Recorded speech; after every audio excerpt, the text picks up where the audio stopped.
राम शुक्ल जी का जन्म हुआ और बाल काल में आपने सरस्वती मंत्र को सिद्ध कर लिया। हमें याद है सरस्वती मंत्र, हमने खूब उसकी उपासना भी की है और उसी कृपा से कि आप सबको कथा सुना रहे हैं। तो सरस्वती दिव्य मंत्र की आपने इतनी उपासना की, नवरात्रों में आप केवल अन्न जल त्याग करके जल और केवल कुछ फलाहार लेकर के सरस्वती मंत्र की उपासना करते थे। और उससे ऐसा हुआ कि व्यास हरिराम शुक्ल जी के जिह्वा पर वाग देवी सरस्वती साक्षात विद्यमान हो गई। और उसका प्रभाव यह हुआ कि आपने अध्ययन करके स्वयं को इतना विद्वान बना लिया कि आप जिस जगह जाते वहां के विद्वानों को हरा देते। काशी में जिस गुरुकुल में आप पढ़े थे, उस गुरुकुल में सब विद्वानों ने मिलकर के सारे छात्रों में से आपको चुना और चुन करके मंच पर बुला करके आपकी विद्वत्ता से प्रसन्न होकर के आपको व्यास की उपाधि प्रदान की। इसलिए नाम पड़ गया हरिराम व्यास। हरिराम व्यास। एक दिन हरिराम व्यास जी के मन में आया कि क्यों ना मैं पूरी पृथ्वी पर दिग्विजय करूं। अच्छा, एक तो विद्वान, दूसरे रूपवान, सुंदर रूप भी था, और तीसरा ओरछा के एवं ओरछा के आसपास के राजघरानों के ये कुलगुरु भी थे। सब राजा इनके आगे हाथ जोड़े खड़े रहते थे। भागवत जी कहती हैं, कम आयु का होना, बहुत योग्यताएं प्राप्त कर लेना, बहुत सम्मान मिल जाना, स्वरूप का होना और सत्संग का ना होना, यह पतन का कारण बन जाता है। आप रूपवान हैं लेकिन सत्संग नहीं करते हैं तो आप रूप गर्विष्ठ हो जाओगे। आप धनवान हो लेकिन सत्संग नहीं करते तो धन का अहम आपके अंदर से कभी नहीं जाएगा। आप योग्यताओं से परिपूर्ण हो, विद्वान हो, गाना आता है, नाचना आता है, या कई भी कलाओं से निपुण हो, लेकिन सत्संग नहीं है तो वो कला आपको एक दिन गिरेगी नीचे। इसलिए कितनी भी योग्यताएं हो, उन योग्यताओं के साथ सत्संग आवश्यक है जीवन में। हरिराम व्यास जी के पास सब कुछ था, सत्संग ही नहीं था। एक दिन हरिराम व्यास जी के मन में आया कि विद्वान तो हम हैं ही, इतने राजा हमारे चेला हैं, रूपवान भी सब कुछ है, क्यों ना दिग्विजय की जाए, पूरे भारत में मुझसे बड़ा कोई विद्वान ना हो ऐसी घोषणा करवा दी जाए। और उसके लिए क्या करना पड़ेगा? बड़े बड़े विद्वानों के पास जाकर के हमको शास्त्रार्थ करना पड़ेगा। सब लोग इधर देखो, सावधानी से सुनो।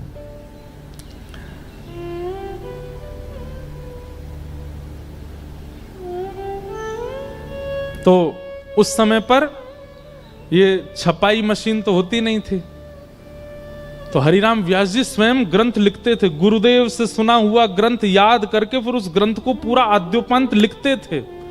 और ऐसे ग्रंथों की अनेकों बैलगाड़ियां उनके साथ में ही चलती थीं। लोग बागों के बक्साओं में कपड़ा रहते लेकिन उनकी बैलगाड़ियों में ग्रंथ ही ग्रंथ रहते, और स्वयं लिखित ग्रंथ। उन ग्रंथों को लेकर के हरिराम व्यास जी शास्त्रार्थ दूर, उनके ग्रंथों के नाम सुनकर के बड़े बड़े विद्वान तो वहीं से हाथ जोड़ के भाग जाते थे, बोले हमने तो ये ग्रंथ ही नहीं देखे, इनसे शास्त्रार्थ क्या करेंगे। और सुना ये ग्रंथ इन्होंने खुद लिखे हैं।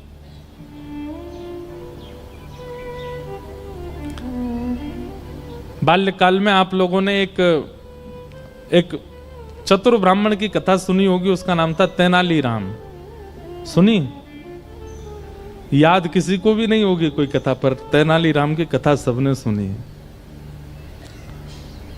तेनालीराम एक बार एक राजा के यहां गए, और वहां राजा के यहां एक बहुत बड़ा कोई विद्वान आया, और उसने पहले से ही अपने शिष्यों को भेज करके कहा कि हम राजा को कह दीजिए हम उसके यहाँ के विद्वानों को हराने आ रहे हैं और उसके कुलगुरु बनने आ रहे हैं। तो राजा बोले भैया हमारे गुरुजी तो कहीं गए हुए हैं और ये विद्वान आ रहा है, आकर के सबको हरा देगा, खुद आकर के हमारा गुरु बन जाएगा, इसको कैसे रोका जाए। तो तेनालीराम, एक तो होता है कि अनपढ़ गंवार, एक होता महागंवार, एक होता वज्र गंवार। वज्र बिल्कुल कुछ जानते ही नहीं है। तो तेनालीराम बोले बोले हम लड़ेंगे, हम शास्त्रार्थ करेंगे। राजा बोला आपको आता है? सब बोले वो तो हम बाद में बताएंगे हमको क्या क्या आता है, आप तो केवल उसके सामने हमको शास्त्रार्थ करने दो। तो सामने वो विद्वान आकर के बैठ गया। विद्वान आकर के बोला हाँ जी, किस विषय पर शास्त्रार्थ होगा? तो तेनालीराम बोले जो तुमको विषय बढ़िया लगता हो वहां से प्रारंभ करो। तो विद्वान बोला हमारी छोड़ो, आप बताओ कोई शास्त्र का नाम, उस पर करेंगे। तो तेनालीराम ऐसे व्यंग में हंसने लगे, बोले हमारे शास्त्र पर तुम बोलने की अभी काबिलियत नहीं रखते, तुम बोलो, हम उस पर बोलेंगे। बोले नहीं नहीं नहीं, अब तो तुम्हारा ही शास्त्र सुनना है मुझे। कौन सा शास्त्र है? तो तेनालीराम बोले ठीक है, तो हम बता दें? बोले हाँ। बोले तिलकाष्ट महिषबंधनम, चलो इस विषय पर चर्चा होगी। विद्वान बोलो कौन सा शास्त्र? बोले तिलकाष्ट महिषबंधनम। तिलकाष्ट महिषबंधनम। अब सामने जो विद्वान बैठा था उसने अपने चेलाओं को देखा, बोले ये शास्त्र तो हमने कभी सुना ही नहीं। तो सब चेला बोले गुरुजी भलाई इसी में कि यहां से ऐसे ही चल दो, कहीं हमने शास्त्रार्थ किया और आपने शास्त्र का ही नाम नहीं सुना और इसने कहीं दो चार और बातें बोल दी, आपसे उत्तर नहीं देवा तो नाक और कटेगी हमारी। तो बेचारा वो विद्वान, उसको लगा कि भैया हमने तो इस शास्त्र का नाम ही नहीं सुना। तेनालीराम ने उसको खूब सुनाई, खड़ी खोटी सुनाई और कहा आ जाते हैं, आइंदा कभी मत आना इस नगर की ओर, तो मुंह उठा के भी मत देखना, देख लेना एक शास्त्र बोला, अभी तो ऐसे मुझ पर 56 करोड़ शास्त्र और रखे हैं। विद्वान बोला क्षमा कर दो, हम जा रहे। चला गया। पीछे राजा बैठा था। राजा के पास भी विद्वान तो बहुत थे, सब विद्वानों ने घेर लिया तेनालीराम को। बोले अरे ये तिलकाष्ट महिषबंधनम ये कौन सा शास्त्र है? बोले कोई शास्त्र नहीं है। तिलकाष्ट मतलब तिल को ठठुआ और महिषबंधनम मतलब भैंस को बांधने वाली रस्सी।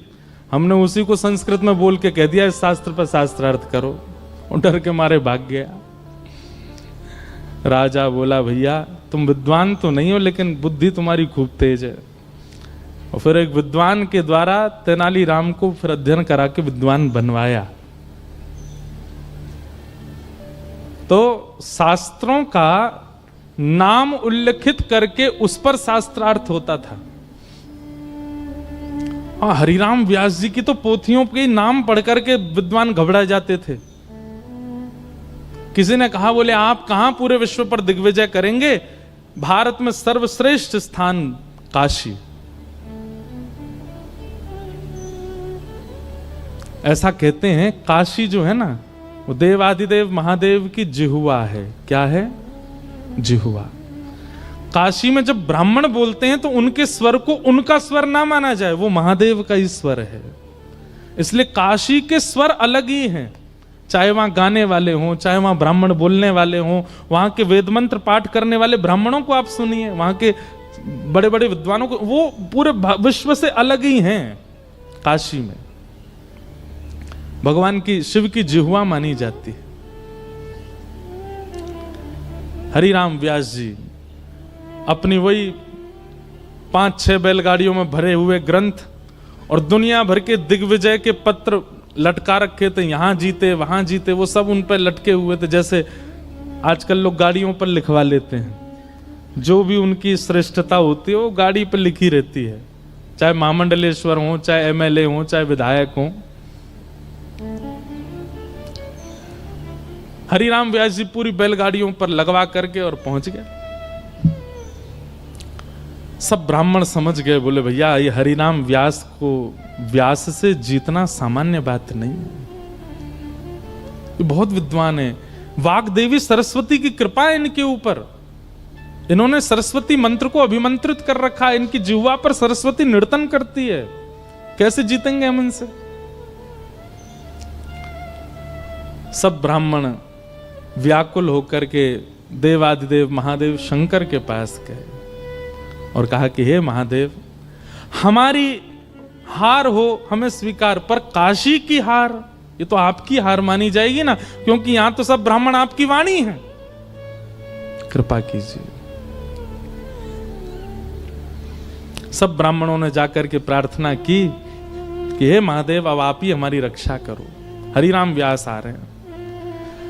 हरिराम व्यास जी की शोभा यात्रा निकली महाराज, पूरा काशी पुष्प भी बरसा रहे हैं, तो थर थर कांप करके बोले कि अब ये हरा के जाएंगे हमको।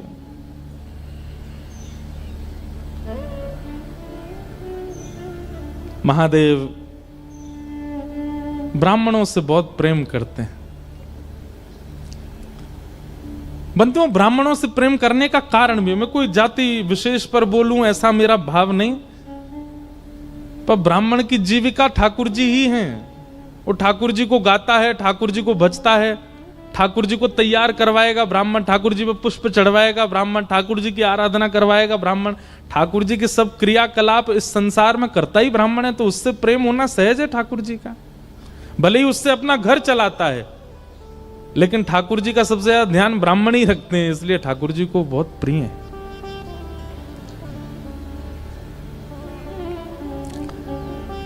ब्राह्मणों की आराधना सुनकर के महादेव बोले अब हम जाएंगे, और एक दिव्य दीनहीन से ब्राह्मण का रूप धारण करके महादेव पहुंचे हरिराम व्यास जी के पास। व्यास जी संध्या से निवृत्त होकर के प्रसाद आदि पाकर के बैठे थे, प्रतीक्षा कर रहे थे कोई शास्त्रार्थ करने आए।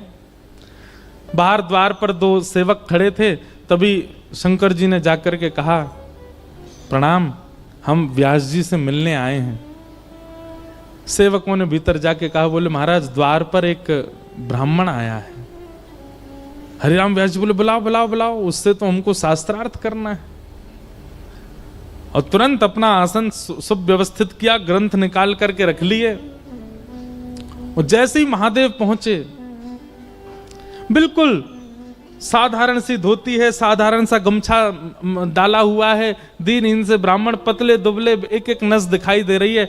उनकी दीनता, सरलता, दैन्यता देख करके हरिराम व्यास जी बोले महाराज, आपका रूप स्वरूप देख करके तो ऐसा लगता है मैंने एक श्लोक भी यदि बोला तो कहीं आप गिर ना जाओ। आप शास्त्रार्थ करने आए मुझसे? महादेव बोले नहीं नहीं, हम शास्त्रार्थ करने नहीं आए, हमने पूरे काशी में आपकी प्रशंसा सुनी, आप बड़े विद्वान हैं, आपके पास सारे प्रश्नों के उत्तर हैं, सारे ग्रंथ आपको कंठस्थ याद हैं। हम तो अपनी एक जिज्ञासा लेकर के आए हैं आपसे पूछने। हरिराम व्यास जी बोले पूछो। बोले महाराज आप इतने विद्वान हैं, ये बताइए अत्यंत विद्या प्राप्त करने के बाद उस विद्या का फल क्या मिलता है? विद्वान होने के बाद उसका फल क्या मिलता है? जैसे धनवान होने के बाद इच्छाओं की पूर्ति, कुछ चाहो वो इच्छा पूरी हो जाती है, ऐसे विद्वान होने के बाद उसका फल क्या मिलता है?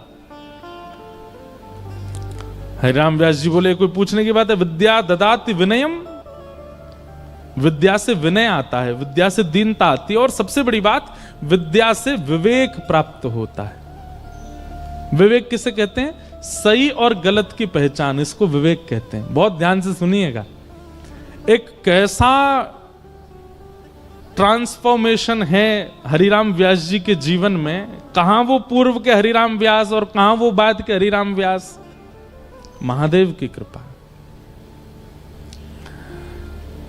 हरिराम व्यास जी बोले विवेक होता है, विद्या से विवेक की प्राप्ति होती है। अच्छा, विवेक किसको कहते हैं? बोले सही और गलत की पहचान, इसको विवेक कहते हैं। महादेव बोले तो इसका मतलब आपको भी विद्या का फल नहीं मिला? हरिराम व्यास जी बोले मतलब? बोले मुझे आपका विवेक विवेक सा लगता नहीं है। क्यों? क्योंकि आपने अपनी विद्या से, आपने अपनी विद्वत्ता से अपनों से नीचों को हराना उचित समझा है, ना कि उस विद्वत्ता से किसी का भला करना।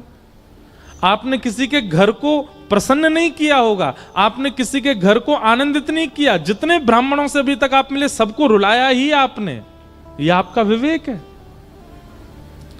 आप विद्वान केवल इसलिए बने हैं ताकि आप पूरे विश्व को हरा सकें, सबसे जीत करके सबके कुलपति बन सकें, और यह विद्या का फल तो नहीं होता। आज पहली बार हरिराम व्यास जी से किसी ने ऐसी बात की, उसके शब्दों में हरिराम व्यास जी को स्थिरता लग रही है। उसके शब्द सुनकर के हरिराम व्यास जी थोड़े से खोए खोए से लग रहे हैं। उसके शब्द सुनकर के हरिराम व्यास जी को पहली बार मौन रहने का मन कर रहा। नहीं तो हरिराम व्यास जी पे तो उत्तर हैं, यह बात याद रखिएगा। जिसके शब्द आपको स्थिर कर देते हो, जिसके शब्द आपके भीतर परिवर्तन करने की स्थिति पैदा कर देते हो, जिसके शब्द आपको अत्यंत शांत कर देते हो, समझ जाना या तो वो हरि हैं या कोई हरिजन है। शब्दों में बहुत ताकत है।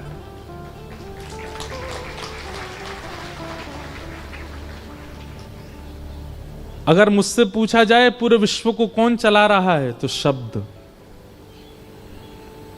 यहां जितने लोग बैठे हैं, कई लोग अपने जीवन में बहुत उपलब्धियां प्राप्त कर लेंगे शब्द की कृपा से।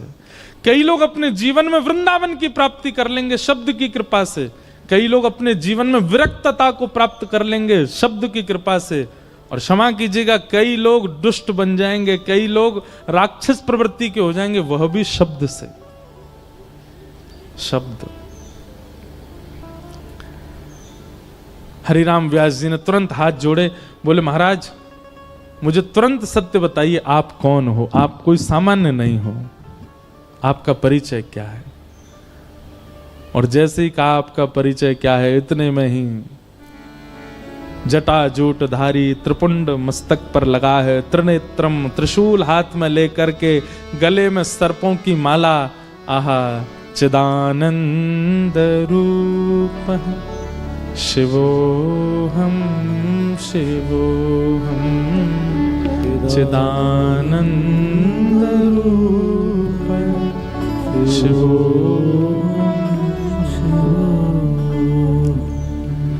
साक्षात देवादिदेव महादेव काशी विश्वनाथ प्रभु प्रकट हो गए हरिराम व्यास जी के सामने। महादेव का वह रूप सौम्य करुणता, करुणावतार है। महादेव रुद्र उनका नाम है, परंतु वो रुद्र भाव में नहीं रहते, वो अत्यंत करुणा भाव में रहते हैं। आप कभी भी किसी भी शिवालय में जाओ, 24 घंटा पानी गिरता रहता है, इसका मतलब क्या? भीगे देव 24 घंटा भाव में भीगे ही रहते हैं। महादेव प्रकट हो गए और प्रकट होकर के हरिराम व्यास जी के सिर पर हाथ फेरने लगे।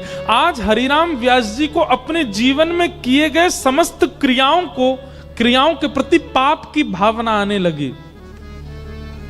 मैंने कितने ब्राह्मणों को हताश किया, उदास किया, निराश किया, रुलाया। आज तक नहीं समझ पाया कि मेरी विद्वत्ता का कारण क्या होना चाहिए। आज महादेव प्रकट हो गए, चरणों में लिपट गए, बोले प्रभु कृपा करो।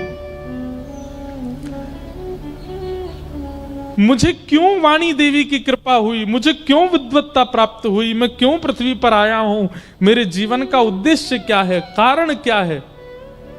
कृपा करके अब जब आप आ ही गए हैं तो आप ही बताइए।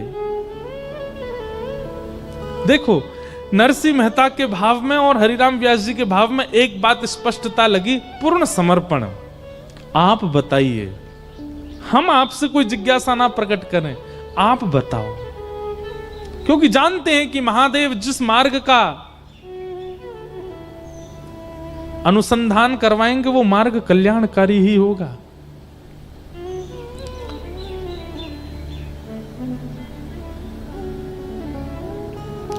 महादेव हाथ फेर करके हरिराम व्यास जी से कहते हैं, व्यास जी उमा कहूँ मैं अनुभव अपना, सत हरि भजन जगत सब सपना, सत हरि भजन जगत सब सपना। हे हरिराम व्यास, इस संसार में कितनी भी उपलब्धियां प्राप्त कर लो, तुम हमेशा अपने आप को अपूर्ण ही समझोगे। चाहे कितनी भी विद्वत्ता आ जाए, चाहे कितना भी धन आ जाए, कितना भी ऐश्वर्य आ जाए, कितनी भी योग्यताएं जीवन में आ जाए, आपको परिपूर्णता का अनुभव कभी नहीं हो सकता, क्योंकि ये सपना है और सपना कभी पूर्ण नहीं होता, वो अपूर्ण ही रहता है। ठौर तो केवल एक ही जगह मिलती है, स्थिरता तो केवल एक ही जगह मिलती है, चित्त को शांति और विश्राम तो एक ही जगह मिलता है। कहां? हरि चरणार बिंदों में।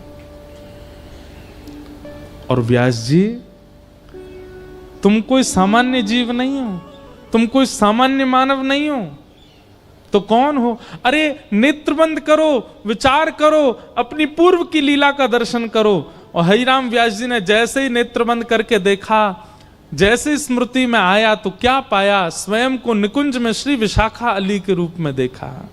महादेव ने दर्शन कराया कि तुम तो पूर्व की विशाखा सखी हो। ये व्यास बनना और पूरे विश्व को पराजित करना, ये तुम्हारा स्वरूप नहीं है। तुम्हारा स्वरूप तो वृंदावन को प्रतिष्ठित करना है। वृंदावन की महिमा बढ़ाने के लिए ठाकुर जी ने तुमको इस पृथ्वी पर भेजा है।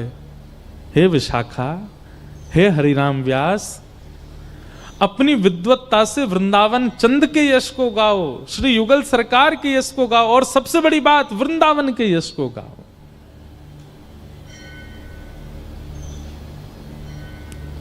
हरिराम व्यास जी के नेत्र सजल हो गए। पूरी रात व्यास जी सोए नहीं, काशी में पड़े पड़े केवल और केवल श्री वृंदावन हे वृंदावन, श्री वृंदावन हे वृंदावन, रात भर वृंदावन का स्मरण करते रहे। सुबह उठते ही सबसे पहले गए ओरछा। क्यों? अब देखो, बहुत सावधानी से सुनिएगा। महादेव की जब आज्ञा हो गई थी कि वृंदावन जाओ, तो सीधे वृंदावन क्यों नहीं गए? हरिराम व्यास जी के मन में अब आत्मग्लानि हो रही है कि मैंने इतना समय व्यतीत कर दिया बिना वृंदावन गए। मेरी करीब 30-35 वर्ष की आयु हो गई और मैं अभी तक वृंदावन नहीं गया। अब मैं किस मुंह से सीधे वृंदावन चला जाऊं? मैं मेरी श्यामा जी को, अपनी किशोरी जी को, जबकि उन्हीं की सखी हैं, उनको कैसे मुख दिखाऊं कि मैं धराधाम पर आकर के यहाँ की माया में इतना तल्लीन हो गया कि भूल ही गया कि मैं तो नित्य सहचरी हूं। अब किसी गुरु के जैसे अपराध करने के बाद में ये होता है ना, कोई बड़ा हमारी होड़ लेवे, कोई बड़ा हमारी साइड लेकर के हमारे आगे आगे चले और हमारी वो हमारी थोड़ी अर्जी लगा दे कि इसको क्षमा कर दो। तो अब गुरु की इच्छा, आज पूरे विश्व का गुरु बनने वाला स्वयं शिष्य बनना चाह रहा है। हरिराम व्यास जी के मन में आ रही है, कोई गुरु जी जीवन में आ जाएं, उन गुरु जी के साथ वृंदावन जाएंगे, अकेले नहीं। अब हरिराम व्यास जी अंतर्मुखी हो गए। अब ज्यादा मन में कोई और चिंतन नहीं चलता है, केवल वृंदावन जाना है, वृंदावन जाना। बड़े बड़े राजा आते हैं, आकर के अपने लाखों के जवाहरात उनके चरणों में अर्पित कर देते हैं, पर हरिराम व्यास जी को अब कोई मान सम्मान भाता नहीं, अब तो केवल वृंदावन जाना। एक दिन वेतवा नदी के तट पर सुबह सुबह हरिराम व्यास जी बैठे थे और तभी वहां एक नवल राम दास नाम के एक भक्त बैठ कर के पद गा रहे थे।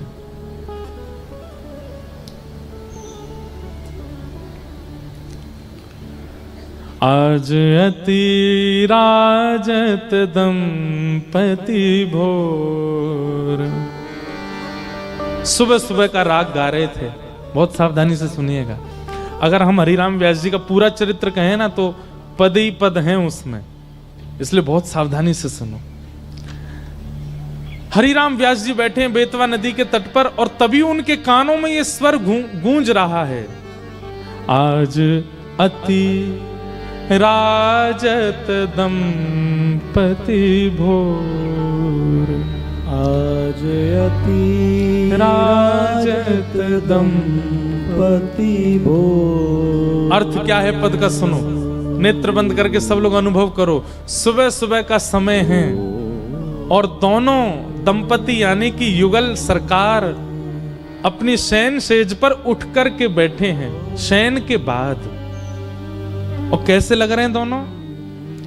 सूरत रंग के रस में भीने, सूरत रंग के रस में भीने, नागरी नवल किशोर, नागरी नवल किशोर। आज अति राजत दंपति भोर, आज अति राजत दंपति भोर। आसन पर भुज दिए विलोकत, आसन पर भुज दिए विलोकत। एक दूसरे के गले में गलवैयां डाल रखी है श्री राधा वल्लभ बिहारी जी ने और एक दूसरे के मुखमंडल को देख रहे हैं। आसन पर भुज दिए विलोकत, आसन पर भुज दिए विलोकत। इंदु वदन विवियो, इंदु वदन विवियो। तरत पान रस मात परस पर, करत पान रस मात परस पर। लोचन त्रसित चको, लोचन त्रसित चको। मानो श्री हरिराम व्यास जी को प्रत्यक्ष दिखने लगा। एक सेज पर युगल बैठे हैं, एक दूसरे के गले में गलवैयां डाले, एक एक अंग को मानो ऐसे पी रहे हों जैसी प्यासी जिह्वा जल का पान कर रही हो। नेत्र नेत्रों को देख रहे हैं, नासिका नासिका के सन्मुख है, गले में गलवैयां हैं, एक दूसरे मानो जैसे एक श्याम वर्ण गौर वर्ण एक दूसरे में बस अभी मिल ही जाएंगे क्या। हरिराम व्यास जी को बेतवा नदी ओरछा में बैठे बैठे दिखने लगा यह प्रत्यक्ष। शब्द झकझोर रहे हैं हरिराम व्यास जी के हृदय को।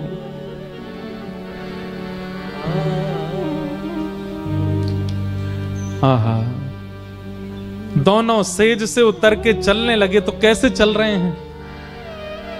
पग डगमगत चलत बन बिहरत, पग डगमगत चलत बन बिहरत। जैसे कोई सुबह उठते ही सीधी चाल नहीं चल पाता, और ठाकुर जी तो वैसे ही टेढ़ी चले, और सुबह सुबह उठ के तो जन कितनी टेढ़ी चलते होंगे। और सुबह सुबह जब उठता है ना व्यक्ति, तो वो पूरी पूरी चाल पूरे पूरे चरण नहीं बढ़ाता, धीमे धीमे चरण, थोड़ी उसकी गति जो है वो धीमी होती है। कैसे लग रहे हैं दोनों? कि पग डगमगत चलत बन बिहरत, पग डगमगत चलत बन बिहरत। रुचिर कुंज घन घोर, रुचिर पुंज घन घोर। जय श्री हित हरिवंश लाल ललना मिल, जय श्री हित हरिवंश लाल ललना। जय श्री हित हरिवंश लाल ललना मिल, हरिवंश लाल ललना मिल। हियो सिरावत मोर, सिरावत मोर। हाँ सिरावत मोर, हियो सिरावत मोर, आज अति राजत दंपति भोर, आज अति राजत दंपति भोर। हरिराम व्यास जी बैठे तो थे समाधि में, लेकिन जब नेत्र खुले तो रोम रोम मानो अश्रु जल से भर चुका हो। प्रश्वेत के बिंदु माथे पर आ गए, हृदय बिल्कुल व्याकुल, और यह शब्द मानो जैसे उनके कानों में ऐसे गूंज रहे हैं कि प्रत्यक्ष सामने सेज पर युगल सरकार बैठे हों। आप दौड़ करके तुरंत नवलदास जी के पास गए और जाकर के चरणों में गिर गए। बोले भगवान, मैंने शब्द तो बहुत सुने जीवन में, लेकिन पहली बार ऐसे शब्द सुने हैं जिन शब्दों से प्रत्यक्ष प्रियालाल के दर्शन हो रहे हैं। इन शब्दों के रचयिता कौन है? किन्होंने इन शब्दों को आविष्कृत किया है? कौन इन शब्दों को गा रहा है, जिन शब्दों में इतनी सामर्थ्य है कि दूर बैठा कोई व्यक्ति भी प्रियालाल के प्रत्यक्ष दर्शन कर ले। यदि इस शब्द के रचयिता के प्रत्यक्ष दर्शन और उनकी शरणागति मिल जाए तो इसका मतलब तो प्रियालाल को गोद में बैठा देंगे। मुझे बता दीजिए ये किन के शब्द हैं?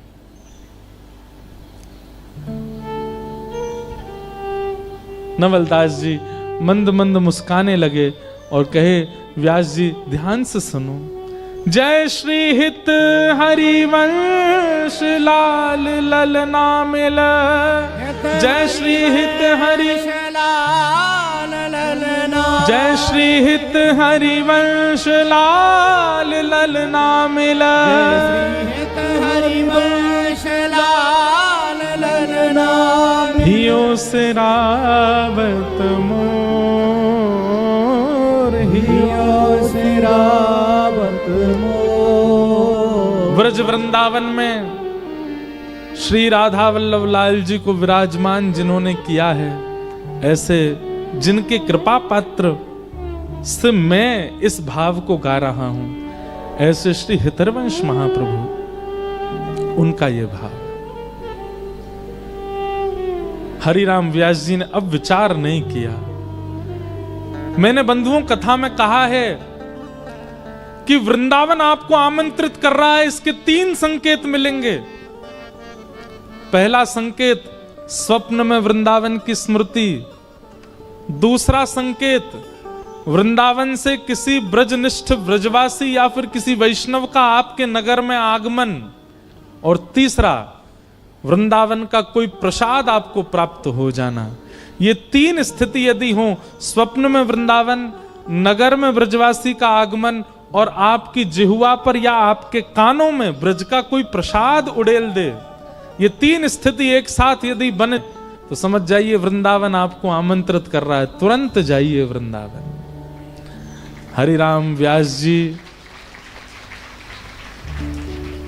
नित्य स्वप्न में वृंदावन का दर्शन करते हैं, और आज नवलदास जी के आगमन से एक ब्रज का निष्ठ व्यक्ति उनके नगर में आ गया और श्री हितरवंश महाप्रभु के रचित यह भोर का पद गाकर के उन्होंने प्रसाद दे दिया।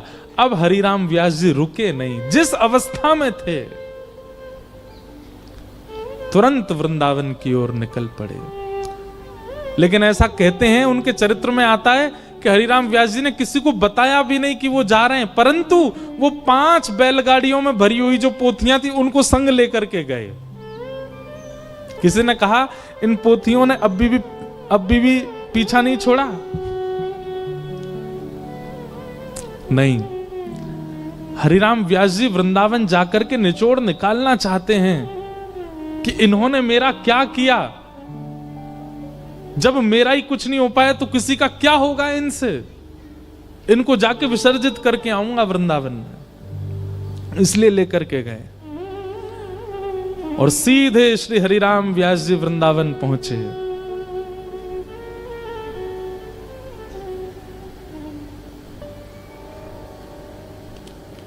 और वृंदावन में श्री राधा वल्लभ जी के मंदिर गए।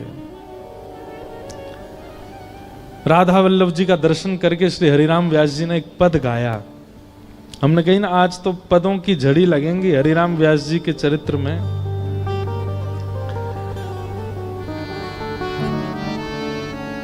हरिराम व्यास जी गा रहे हैं, बहुत सुंदर भाव है।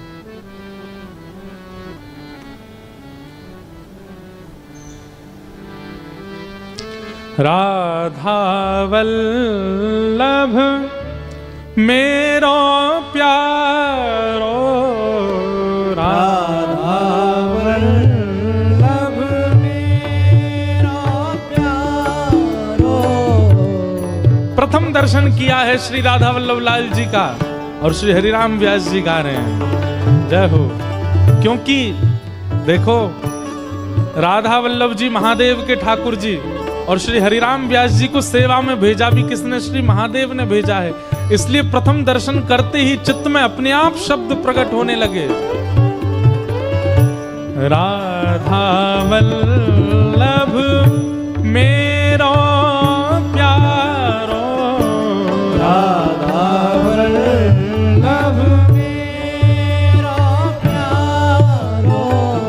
सर्वोपरि सबही को ठाकुर, सर्वोपरि सबही को ठाकुर।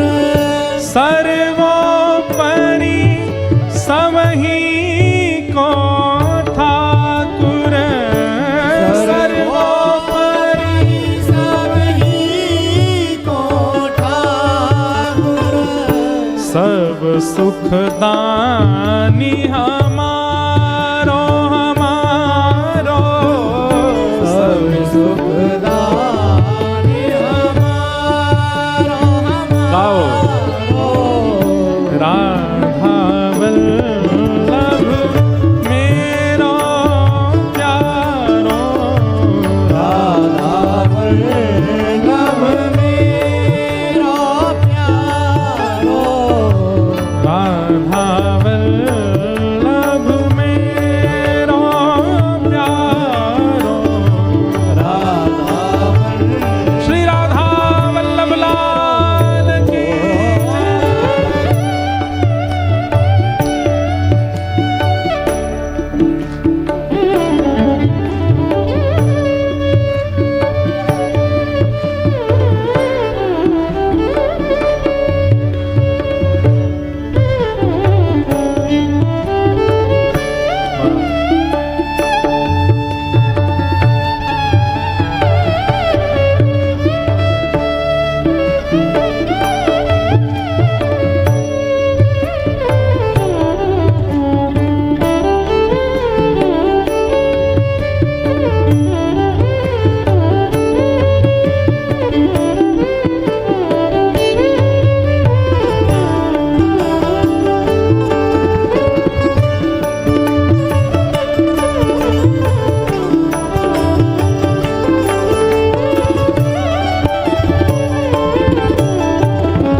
ऐसी सुंदर सुंदर उपाधि दे रहे हैं राधा वल्लभ जी को श्री हरिराम व्यास जी।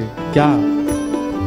हाँ, ब्रज वृंदावन नायक सेवा, ब्रज वृंदावन। सब लोग गाओ। नायक सेवा। एक बात कहें, नामदेव जी महाराज कह रहे थे अपनी किसी वाणी में, एक दिन नामदेव जी का भी चरित्र सुनाएंगे।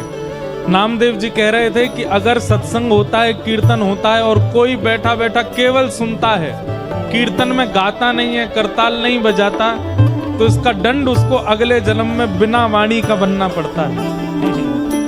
इसलिए भैया, अगले जन्म में वाणी चाहिए तो या जन्म में गाओ। और एक बात बताएं, अगले जन्म में जन्म ही नहीं चाहिए तो या जन्म में गाओ, गानो पड़ेगो। इतने सुंदर शब्द हैं और श्री व्यास जी के शब्द हैं। हाँ, ब्रज वृंदावन नायक सेवा, ब्रज वृंदावन नायक सेवा। लायक श्याम उजियारो, नायक श्याम उजियारो। और प्रीति रीति पहचान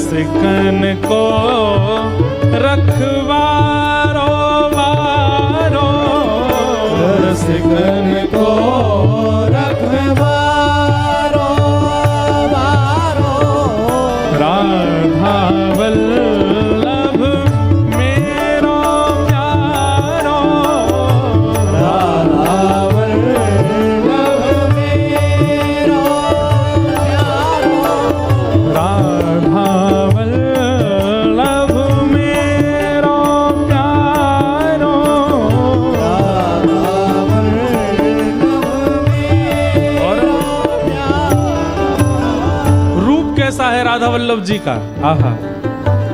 श्याम कमल दल लोचन नैना, श्याम कमल दल लोचन नैना, मोचन दुख नैनन को तारो, मोचन दुख नैनन को तारो, मोचन दुख नैनन को तारो, मोचन दुख नैनन को तारो, अवतारी सब अवतारन को, अवतारी सब अवतारन को,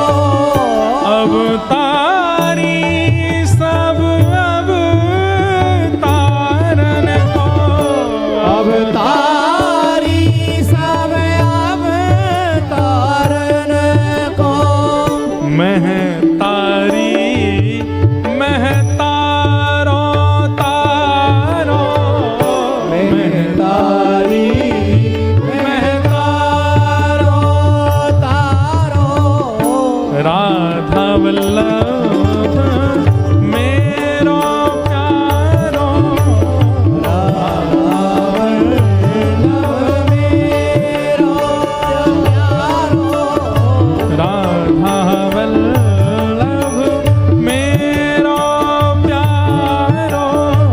राधा वल्लभ मेरो प्यारो। और अंत में व्यास जी कह रहे हैं राधा वल्लभ जी को पहली बार देखा है अभी, मूर्तिवंत काम गोपिन को, मूर्तिवंत काम गोपिन को, गाय गोप को गारो गारो, गाय गोप को गारो गारो, व्यास दास को प्राण सजीवन, व्यास दास को प्राण सजीवन, व्यास दास को प्राण सजीवन। तो कोई अतिशयोक्ति नहीं, व्यास जी के चित्त में आया, जिनकी वाणी सुनकर के मैं ओरछा से चला आया। अब हैं तो विद्वान ही ना पूर्व के, तो थोड़ी बहुत स्थिति तो जान ही सकती ना मन की। मन में ऐसा भाव आया, थोड़ा परीक्षण तो करूं, हरिराम ये हितरवंश महाप्रभु जी का भजन है कैसा, जिनको हम अपना गुरु बनाने जा रहे हैं उनका परीक्षण तो करें। वैसे ये होना नहीं चाहिए स्वभाव, कभी गुरु का परीक्षण मत करो। पर व्यास जी तो पूर्व के विद्वान हैं, इसलिए स्वभाव से मारे परीक्षा लेने लगे। और परीक्षा कैसे लेने लगे? मुझे तो अभी दर्शन करना है, मेरे पास समय नहीं है, मुझे तो अभी मिलना है। मैं इतनी दूर ओरछा से चल के आया हूं, अब मुझसे प्रतीक्षा नहीं हो रही, मुझे तो अभी मिलना है। सेवकों ने जाकर के महाप्रभु जी से कहा, बोले एक हरिराम व्यास जी करके आए हैं, नाम तो सबने सुना ही था, बहुत विद्वान हैं, और रुक नहीं रहे, कह रहे हैं मुझे तो अभी दर्शन करना है। व्यास जी प्रसाद बना रहे थे, राधा वल्लभ जी का बोले बुलाओ भीतर। महाप्रभु जी प्रसाद सिद्ध कर रहे थे, हरिराम व्यास जी गए, आहा, रूप देखते ही महाप्रभु जी का आधा प्रश्न तो भूल ही गए। महाप्रभु जी को ही निहारने लगे। पहले राधा वल्लभ जी में अटके, अब महाप्रभु जी में अटक गए। अब उन्हीं को देखने लगे। तो महाप्रभु जी ने कहा, विराजिए विराजिए विराजिए। कुछ सिद्ध कर रहे थे चूल्हे पे, तुरंत आपने वस्त्रों से पकड़ के चूल्हे पे से सामग्री नीचे धर दी और अग्नि को ठंडा कर दिया। व्यास जी प्रश्न तो भूल ही गए थे, लेकिन बोल, आप ये भगवान, मैं आपकी सेवा में विक्षेप नहीं डालना चाहता था, ये आप क्या कर रहे हैं? आपने मेरी वजह से प्रसाद सिद्ध करना क्यों बंद कर दिया? आप प्रसाद बनाते रहिए ना, मेरी जिज्ञासाएं जो होंगी मैं पूछ लूंगा बैठ करके। महाप्रभु जी का इतना सुंदर उत्तर। महाप्रभु जी कहते हैं, व्यास जी, तुम्हें ऐसा लगता है कि प्रसाद बनाना हाथों की क्रिया है।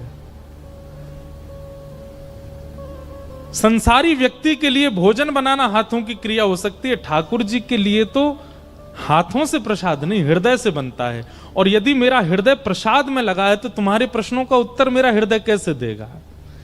मेरा हृदय एक समय पे एक ही काम कर सकता है, या तो तुम्हारे प्रश्नों के उत्तर दूंगा या फिर मैं प्रसाद बनाऊंगा। हाथों की क्रिया और हृदय की क्रिया ये भिन्न संसार में होती हैं, सेवा में तो ये सब एक हो जाते हैं। सेवा में दर्शन नेत्रों से नहीं होता, हृदय से होता है। कथा कानों से नहीं, हृदय से सुनी जाती है। नृत्य पैरों से नहीं, हृदय से किया जाता है। प्रसाद सिद्ध हाथों से नहीं, हृदय से किया जाता है। और हृदय जब सेवा में लगा है तो उस हृदय से तुम्हारी जिज्ञासा का उत्तर कैसे दूंगा? हृदय तो एक ही जगह लगेगा ना। ये हाथ की क्रिया नहीं है, ये हृदय की क्रिया। इसलिए एक समय पे एक काम, पहले तुम्हारी जिज्ञासा का उत्तर देंगे, फिर प्रसाद बनाएंगे। व्यास जी बोले, मेरी जिज्ञासा का समाधान हो गया, मैं समझ गया। मुझे यही पूछना था और यही मुझे पता चल गया। मैं अभी तक हृदय और शरीर की गतिविधियों को अलग समझता था। हृदय चाहता था कि वो वृंदावन आए, पर शरीर दिग्विजय प्राप्त करने में लगा हुआ था। हृदय को शांति नहीं मिल रही थी। और आपने आज वो सत्य बता दिया कि ये जो धन की प्राप्ति, ऐश्वर्य की प्राप्ति, ये सब प्राप्ति शरीर का धर्म है, हृदय का नहीं। हृदय का धर्म तो इनकी प्राप्ति। हरिराम व्यास जी तुरंत प्रणाम करके गए, बंधुओं ये हैं गुरु। आपकी जिज्ञासा का समाधान नहीं, उनकी गतिविधि आपका उत्तर दे दे। समझ रहे हैं बात को? उनकी सामान्य नित्य की क्रिया, उठना बैठना, चलना फिरना, लेटना, पढ़ना, बोलना, जो वो रोज ही करते हैं, उसी से ही आपके उत्तरों का समाधान मिल जाए, वो हैं गुरु। हरिराम महाप्रभु जी ने तो उत्तर दिया भी नहीं है, केवल एक क्रिया की और व्यास जी को उत्तर मिल गया। और गए जाकर के अपनी जितनी पोथियां लेके आए थे सब जाकर के जमुना जी में विसर्जित कर दी। और विसर्जित करके बोले, अब रहेंगे वृंदावन में। आहा, बैठी रहूं कुंजन के कोने, श्याम राधे का गाऊं, किशोरी तोरे चरणन की रज पाऊं। अब तो श्री हरिराम व्यास जी वृंदावन में रहते, कहीं नहीं जाते, किसी से नहीं मिलते, पूरे दिन केवल वृंदावन में निवास करते। हरिराम व्यास जी का स्वभाव थोड़ा सा विनोदी स्वभाव था। कैसा स्वभाव? विनोदी मतलब थोड़े मजाक किया थे। तो कभी कभी सभा बैठती थी संत जनों की, तो हरिराम व्यास जी विनोद करते थे थोड़ा सा। तभी एक दिन सभा में सब संत जन बैठे थे, तभी वहां पर आगमन हुआ श्री गोपाल भट्ट गोस्वामी जी का। और श्री गोपाल भट्ट गोस्वामी सबको निमंत्रण देके गए, बोले भैया हमारे लाला को कल झूला उत्सव है, सब लोग आइए। और प्राचीन काल में ऐसा होता था कि जैसे आजकल लोग किसी के यहाँ उत्सव में एक बात हमारी बहुत ध्यान से सुनिएगा, घर में ठाकुर जी की सेवा होना और विशिष्ट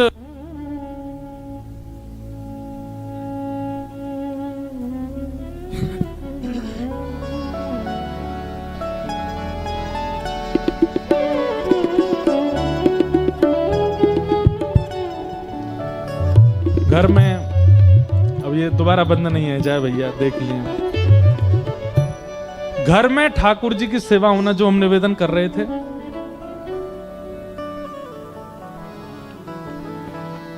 श्री राधा राधा राधा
बोलो वृंदावन बिहारी लाल की जय।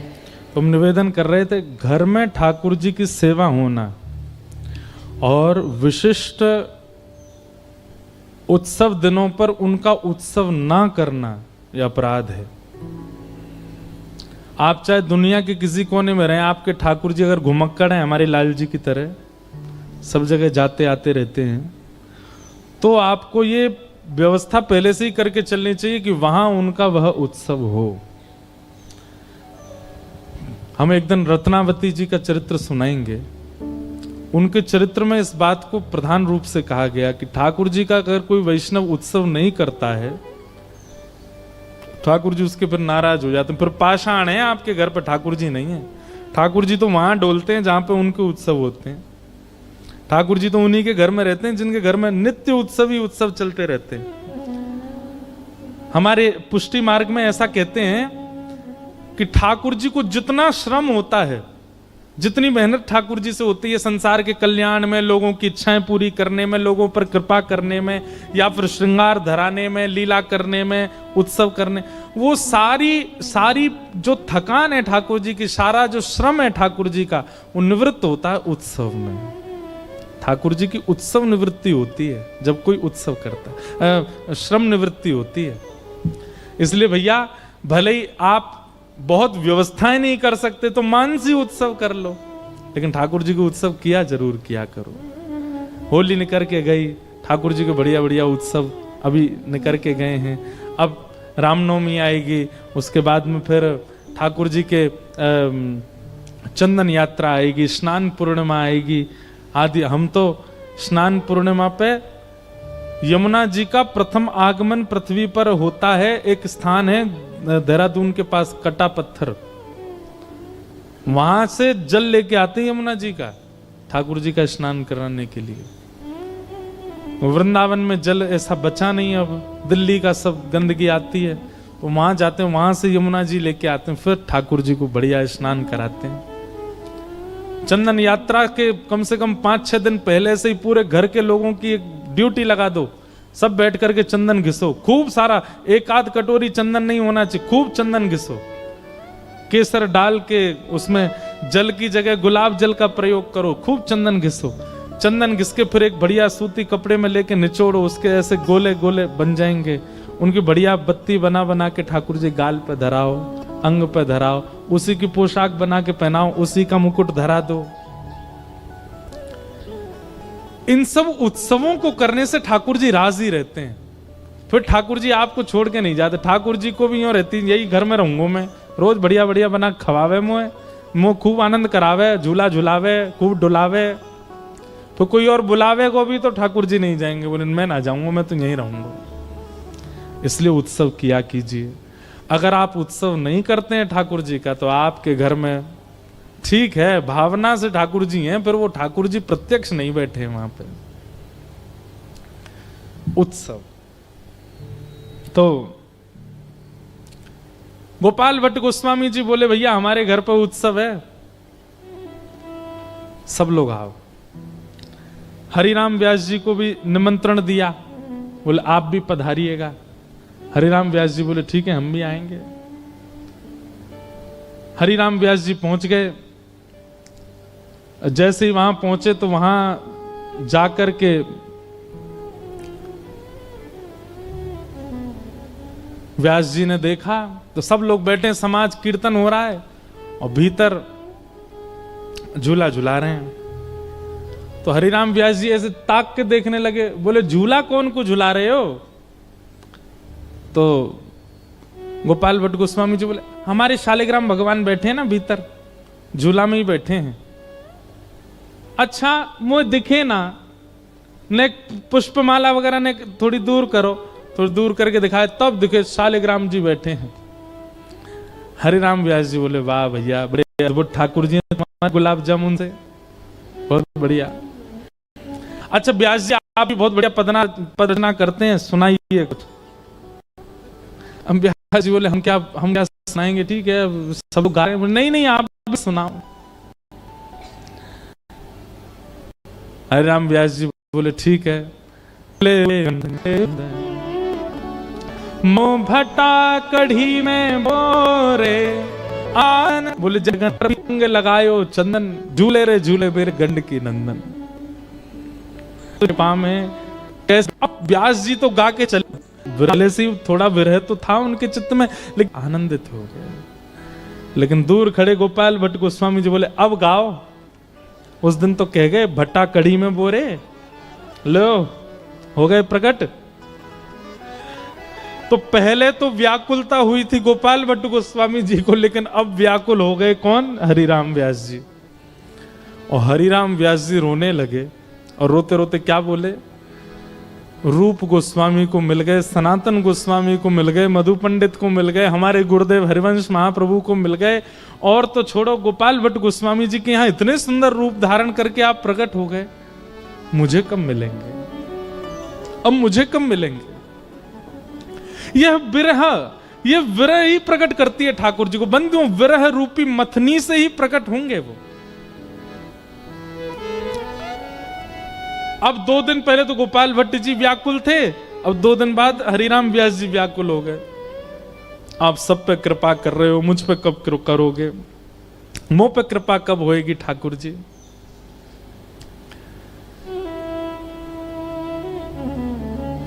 इतने रोए हरिराम व्यास जी की बिल्कुल प्राण त्यागने तक की स्थिति में आ गए। और तभी व्यास जी के स्वप्न में किशोरी जी प्रकट हुए और किशोरी जी प्रकट होकर के बोली हे व्यास जी आप चिंता मत करो, आप व्याकुल क्यों हो रहे हो? बोले आप सबको मिल गई हैं, मुझे क्यों नहीं मिल रही? मैंने क्या अपराध किया? मैं भी तो गाता हूं, अब मैं जानता हूं मेरे पूर्व के अपराधों को अभी तक क्षमा नहीं किया आपने, इसलिए मुझे प्राप्त नहीं हो रही। किशोरी जी बोली कैसे प्राप्त नहीं होंगे? तुमको अगर हम अगर तुमसे अभी तक रूठी होती हैं तो तुमको वृंदावन ही नहीं मिलता। वृंदावन मिल गया, ये हमारी प्रसन्नता का प्रतीक है, और तुम तो हमारी नित्य सहचरी विशाखा हो। व्यास जी बोले अब कृपा करो मुझे प्राप्त हो जाओ। किशोरी जी ने कह दिया, बोले ठीक है। एक वन है वृंदावन में, आप लोग भी नहीं गए होंगे उस वन में, उसका नाम है जुगल वन, किशोर वन। किशोर वन, किशोर वन में जाओ और वहां एक वृक्ष के नीचे कुछ पैमाना बताया, इतना खोदना तब तुमको स्वरूप प्राप्त होगा। अगले दिन श्री हरिराम व्यास जी जुगल वन पहुंचे और जाकर के महाराज जैसे ही खोदना प्रारंभ किया और जैसे ही जितनों किशोरी जी ने बताया भीतर जाकर के देखा तो एक सरप्राइज दिया किशोरी जी ने, जो मैंने पहले ही बताया कि बाकी सबको तो केवल ठाकुर प्राप्त भय, लेकिन श्री हरिराम व्यास जी ने जब किशोर वन में खोदना प्रारंभ किया वृक्ष के नीचे, तो हरिराम व्यास जी को किशोरी जी ने प्रसन्न होकर के एक सरप्राइज दिया। क्या? बाकी सबको तो ठाकुर, पर हरिराम व्यास को युगल ठाकुर, दोनों युगल मिले। बोलो जुगल किशोर लाल की जय। ऐसे श्री हरिराम व्यास जी को श्री जुगल किशोर जी मिले। बड़े प्यारे ठाकुर हैं, अभी पन्ना में विराजते हैं मध्य प्रदेश में। हमारे ब्रज के ठाकुर हैं श्री जुगल किशोर। जुगल किशोर को लाड लड़ायो, नवल कुंज ही माई, कुंज निकुंजन की रज धारे, व्यास युगल यश गाय। वृंदावन प्यारो वृंदावन, श्री वृंदावन प्यारो वृंदावन, हे श्री वृंदावन कोनो वृंदावन, श्री वृंदावन प्यारो वृंदावन। ऐसी ऐसी अद्भुत लीलाएं होने लगी। अब वृंदावन में एक और ठाकुर श्री हरिराम व्यास जी के प्रकट भय। हितरवंश महाप्रभु, स्वामी श्री हरदास जी, गोपाल भट्ट गोस्वामी, रूप सनातन सब बधाई लेकर के आए और श्री हरिराम व्यास जी को हृदय से लगा करके खूब बधाई दी। हरिराम व्यास जी बड़े प्रसन्न। व्यास जी को वापस ले जाने के लिए इनका पूरा कुल खानदान आया ओरछा से, लेकिन व्यास जी वृंदावन छोड़ करके नहीं गए। तब इनके परिवार के लोग रोने लगे और कहने लगे, आप वृंदावन में रहोगे केवल अपना कल्याण करोगे, पर ओरछा जाओगे तो कितने लोगों का कल्याण होगा। तब हरिराम व्यास जी बोले, भैया अब सबके कल्याण का जिम्मा हमने नहीं लिया, हम तो वृंदावन से बाहर जाएंगे ही नहीं। और वृंदावन को त्यागने वाले स्वयं स्नान किया, फिर बाहर आए, बोले ठाकुर जी को स्नान कराऊं। जैसे डिबिया खोली सोई चिड़िया उड़ के फुर उड़ गई। अब वो तो संत व्याकुल हो गए, बोले मेरे ठाकुर जी उड़ गए, मेरे ठाकुर जी उड़ गए। और दौड़े दौड़े हरिराम व्यास जी के पास गए। हरिराम व्यास जी को तो पता था ये लीला होने वाली है। व्यास जी बोले, कहिए कैसे आए। बोले तुमने कही थी जमुना जी स्नान करना, हम स्नान करने गए, हमने जैसे डिब्बा खोला हमारे ठाकुर जी उड़ गए। हरिराम व्यास जी बोले, हम पहले ही कह रहे थे वृंदावन छोड़ के मत जाओ। देखो तुम जाने की इच्छा प्रकट कर रहे, ठाकुर जी चिड़िया बन के उड़ गए, ठाकुर जी वृंदावन छोड़ के नहीं जाना चाह रहे, तुम क्यों जा रहे हो। नहीं जाएंगे हम वृंदावन छोड़ के, पर हमारे ठाकुर जी तो बुला दो वापस। बोले रुक जाओ, चिड़िया बन के कहां उड़े थे। बोले आपके मंदिर की तरफ ही उड़े थे, रुको हम ढूंढते हैं। और भीतर गर्भगृह में जाकर के ऐसे ढूंढते ढूंढते जुगल किशोर जी के पैर के पास ही शालिग्राम जी रखे, जे रहे तुम्हारे ठाकुर जी, देखो चिड़िया बन के आए, यहां आके बैठ गए। बोले सही कह रहे हो, हमारे ठाकुर जी जाना ही नहीं चाहते। और महाराज उन संत ने अखंड ब्रजधाम वास ले लिया। हरिराम व्यास जी का यही नियम था, घूम घूम करके यही देखते थे, यही पूछते थे आज वृंदावन छोड़ के कौन जा रहा है। और जो भी जा रहा होता था उसको जाकर के खूब सुनाते। और क्या कहते हैं, जो वृंदावन छोड़ करके जा रहा है, ते नर राक्षस कूकर गधा, ऊंट वृषभ गज बोक, व्यास जू वृंदावन तज भटकर, तासिर पन ही ठोक। बोले भैया जितने जीव जंतु कहे जाएं वो सब है वो जो वृंदावन छोड़ के जाए, इसलिए वृंदावन कभी मत त्यागो। वृंदावन सांचो धन भैया, वृंदावन सांचो धन भैया। हरिराम व्यास, एक दिन आप अपने ठाकुर जी की सेवा कर रहे थे,